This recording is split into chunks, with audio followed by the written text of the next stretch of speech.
Dan memang ada saatnya kita bersih-bersih dari koruptor, seperti yang dikatakan oleh Pak Presiden Prabowo Subianto, bahwa beliau akan mengusut semua kasus korupsi yang memang terkesan terbengkalai di Indonesia pada saat ini. Lalu kita teringat pada satu kasus yang memang cukup kontroversial dan sangat sensasional. Apalagi kalau bukan skandal kelebihan bayar dari Gubernur Anies Baswedan. Ya, kita semua tahu bahwa kelebihan bayar ini banyak disorot oleh media, bahkan netizen. Di sini mengatakan bahwa kelebihan bayar itu sama dengan korupsi, padahal namun ini hanya dimanipulasi dan memang katanya diubah-ubah saja karena kita tahu bahwa beliau ini sangat pandai memilih kata sehingga melahirkan sebuah branding politik yang sangat luar biasa.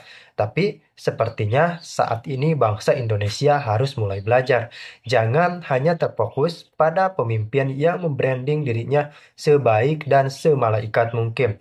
Lantas harus bagaimana? Ya kita lihat bagaimana kebijakannya, bagaimana cara dia mengelola anggaran. Kalau Pak Presiden Prabowo Subianto dikenal dengan efisiensi anggarannya, bagaimana Pak Prabowo menyikapi anggaran-anggaran yang sangat besar seperti seremonial, seminar ini itu, perjalanan dinas. Nah, dipangkas semua oleh Pak Presiden Prabowo Subianto untuk melahirkan sebuah efisiensi. Namun bagaimana Min dengan Anies kok istilahnya bukan efisiensi, malah yang lahir kelebihan bayar. Nah, ini patut kita jelaskan rekan-rekan.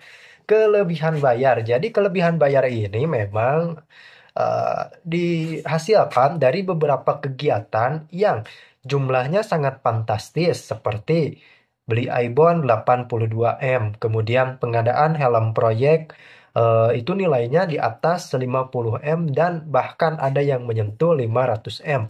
Kemudian laporan laba rugi Formula E yang memang hingga saat ini masih menjadi skandal bahwa ini ada kelebihan bayar yang lainnya. Namun yang harus kita cermati adalah apakah kelebihan bayar itu sama dengan korupsi yang kemudian diubah kata-katanya untuk lebih halus lagi untuk memperdaya jajaran hukum kita. Bagaimana menurut Anda? Kalau hemat saya sih, ya kalau kita beli sesuatu, kemudian kelebihan bayar, harusnya dikembalikan, bukan masuk kantong pribadi dan dipecah belah ke sana dan kemari. Kita semua tahu ya bahwa Anies ini cukup frontal pada saat debat, menilai kinerja Pak Presiden Prabowo Subianto saat menjadi Menhan. Namun pada saat itu sikap elegan dari Pak Prabowo justru muncul.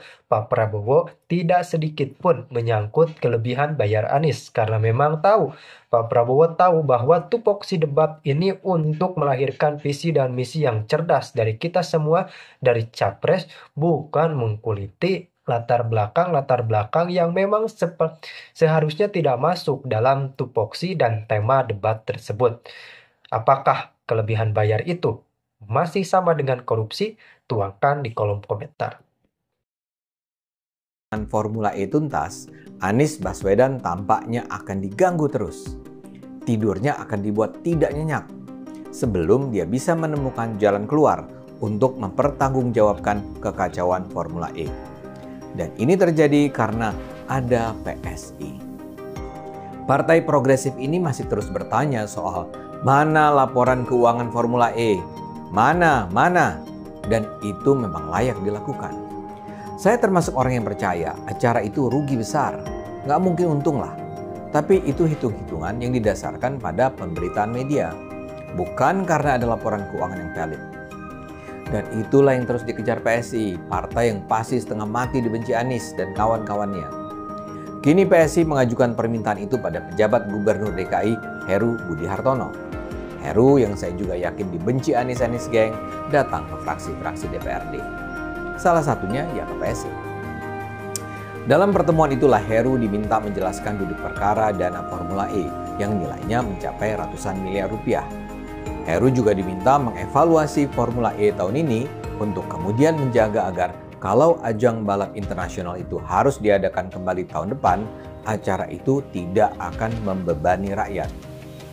Anggota Dewan asal PSI, Idris Ahmad, bilang Penjelasan Heru itu diperlukan, mengingat sampai sekarang Pemprov DKI maupun Jakpro belum pernah secara terbuka merilis laporan keuangan Formula E. Bayangkan, sudah 6 bulan berlalu sejak acara itu diselenggarakan, laporan keuangan belum juga dikeluarkan. Acara ini mahal sekali biayanya. Untuk komitmen fee saja, Pemprov sudah mengeluarkan 650 miliar rupiah. Belum biaya penyelenggaraannya. Jadi memang harus ada pertanggungjawaban. Menurut Idris, Formula E adalah salah satu program Anies yang sejak awal dikawal PSI. Jadi karena sampai akhir masa jabatannya, Anies cuma bisa bungkam, kini PSI terpaksa harus meminta Heru yang memberi penjelasan. Ketua fraksi PSI DPRD DKI Jakarta, Anggara Lucitra Sastro Amijoyo, juga mempersoalkan belum juganya Jakpro memberikan laporan kepada DPRD. Menurut Ara, pertanggungjawaban itu penting agar Pemprov DKI dapat mengambil keputusan terkait pelaksanaan Formula E pada 2023 dan 2024. Apa yang dikatakan Ara ini ada kaitannya dengan komitmen yang pernah disepakati Anies bahwa Formula E di Jakarta akan dijalankan selama 3 tahun berturut-turut dari 2022 sampai 2024.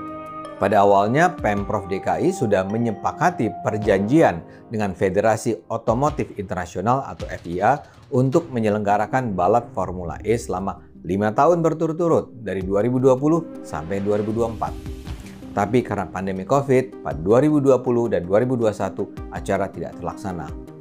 Pemprov kemudian menyepakati kesepakatan baru yang mengubah masa 5 tahun menjadi 3 tahun dari 2022 sampai 2024. Anies mengeluarkan peraturan yang menyatakan Jakpro akan menjalankan acara itu selama 3 tahun berturut-turut. Dalam pergub tersebut dikatakan bahwa sumber pendanaan acara tersebut akan sepenuhnya datang dari pihak swasta. Tidak ada lagi penyertaan modal daerah atau PMD di dalamnya. Jadi soal masih harus dilaksanakan yang Formula E di 2 tahun berikut ini adalah persoalan serius. Dan kita harus ingat, seperti yang tadi saya katakan, Pemprov sudah membayar komitmen fee ke FIA 650 miliar rupiah. Itu pun masih kurang bayar katanya, 90 miliar rupiah. Sebenarnya Anies tidak diizinkan melakukan komitmen yang penerapan programnya melampaui masa jabatannya. Namun yang namanya Anies, aturan semendasar itu pun dilanggarnya. Kini yang harus menanggung akibat semua itu ya Pemprov DKI. Masih ada kewajiban untuk menjalankan Formula E selama 2 tahun berturut-turut. Kalau secara sepihak acara itu dibatalkan, komitmen fee yang sudah dibayarkan tidak akan dikembalikan. Jadi posisi Pemprov DKI sebenarnya dilematis. Karena itulah sebuah laporan pertanggungjawaban dan laporan keuangan diperlukan. Jakpro sebagai pihak penyelenggara bukannya tidak pernah memberikan laporan keuangan. Pada 3 November lalu, Jakpro pernah menyampaikan laporan keuangan Formula E pada Badan Anggaran DPRD DKI. Jakpro bahkan mengaku memperoleh laba bersih sebesar 6,41 miliar rupiah. Namun masalahnya laporan keuangan itu bukan versi final dan belum diaudit. Menurut Jakpro, laporan yang dipresentasikan adalah versi 30 September 2022. Ini kan lucu. Jakpro sebenarnya bisa meminta auditor independen memeriksa laporan keuangan tersebut di dalam tenggang waktu antara 30 September sampai 3 November. Tapi itu tidak dilakukan. Akibatnya, sampai sekarang laporan keuangan yang sudah teraudit belum juga ada.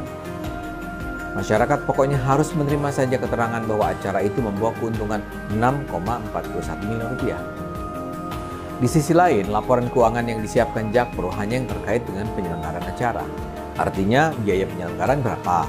Ada pembangunan sirkuit, promosi, pemasaran, percetakan tiket, fee, hotel, dan seterusnya dibandingkan dengan berapa pemasukan, hasil penjualan tiket, iklan, sponsor, pemasukan, dan lain-lain.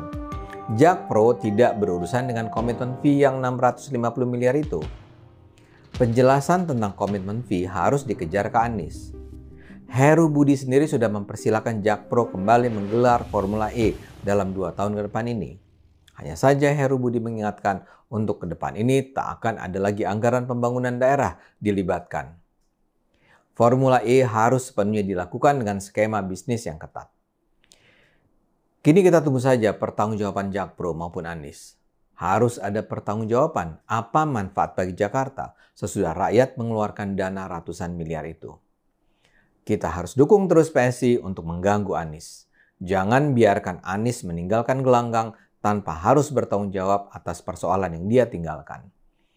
Anies boleh saja menjadi calon presiden, tapi pertama-tama dia harus bertanggung jawab atas sampah dan piring kotor yang sudah dia buat. Ayo gunakan akal sehat. Nah, jadi bagaimana nih? Formula E dan kemudian skandal-skandal lainnya.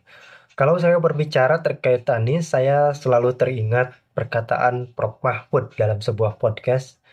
Kita ini bukan, kata Prof. Mahfud ini, ketika ingin memeriksa Anies lah, tarot KPK ingin memanggil. Selalu ada loyalis-loyalisnya yang mengatakan bahwa wah, ini jegal Anies nih, ini mau menjegal, ini mau menghalangi langkah politik Anies dengan skandal ini dan itu. Padahal tidak begitu rekan-rekan, bahwa KPK melakukan pemanggilan misalnya, menetapkan menjadi tersangka. Ya memang karena ada bukti, itu yang paling kuat adalah, adapun kali ini KPK apakah diam saja melihat skandal-skandal yang mungkin Anda bilang terbengkalai? Jelas tidak. KPK faktanya mengumpulkan bukti-bukti sekecil mungkin dan memang untuk dikumpulkan dilakukan pengembangan penyidikan di lain waktu. Contoh saja kasus Harun Masiku. Apakah KPK mendiamkan kasus tersebut? Jelas tidak. KPK melakukan pengembangan penyidikan dan terbukti. Sekarang Hasto sudah menjadi tersangka dan mengajukan gugatan pra peradilan ditolak. Tersangkanya berarti sah. Inilah bahwa KPK memiliki cara tersendiri untuk menangkap beberapa orang-orang yang memang disinyalir dan terbukti melakukan tindak pidana.